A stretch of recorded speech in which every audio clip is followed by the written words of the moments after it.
रात का सन्नाटा था और चांद की हल्की रोशनी पेड़ों के बीच से झलक रही थी। घनी हवाओं के साथ अजीब सा डरनाक माहौल बन चुका था।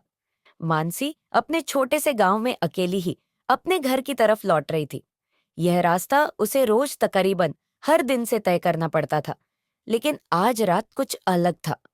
हवा में एक ठंडक थी जो उसके कंधों तक महसूस हो रही थी। एक अजीब सा एहसास उसे घेरे हुए था, जैसे कोई उसकी घेराबंदी कर रहा हो। मानसी ने अपने कदम तेज किए और उस सुनसान रास्ते को पार करने की कोशिश की।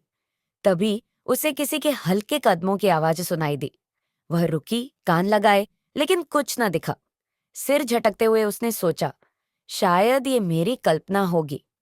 लेकिन जैसे ही वह फिर से चलने लगी, वही आवाज फिर से सुनाई दी। यह आवाज तेज हो गई थी, जैसे कोई उसके करीब आ रहा हो। उसकी धड़कनें तेज होने लगीं। वह फिर से रुकी और बाईं तरफ देखा, जहां एक पुरानी हवेली खड़ी थी। हवेली का दरवाजा हल्का सा खुला हुआ था, जैसे कोई अंदर से बाहर देख रहा हो। मन में डर और उत्सुकता का मिश्रण था, लेकिन उसने अपना रास्ता बदलने का निर्णय लिया। जब वह उस हवेली के पास से गुजरने लगी, तो उसे अचानक किसी का गहरी सांस लेने का एहसास हुआ। उसने घबराते हुए पलट कर देखा, लेकिन फिर कोई नहीं था।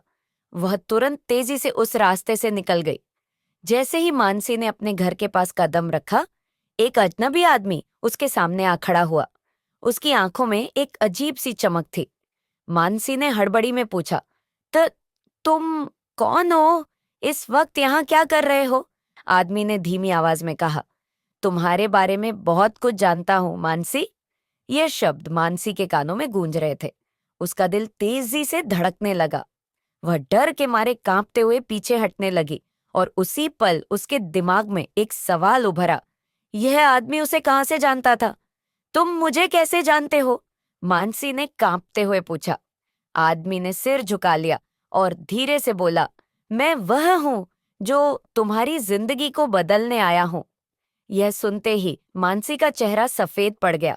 अचानक उसके दिमाग में एक अजीब सी तस्वीर उभरी। क्या यह वही आदमी था जिसे उसने कभी देखा था?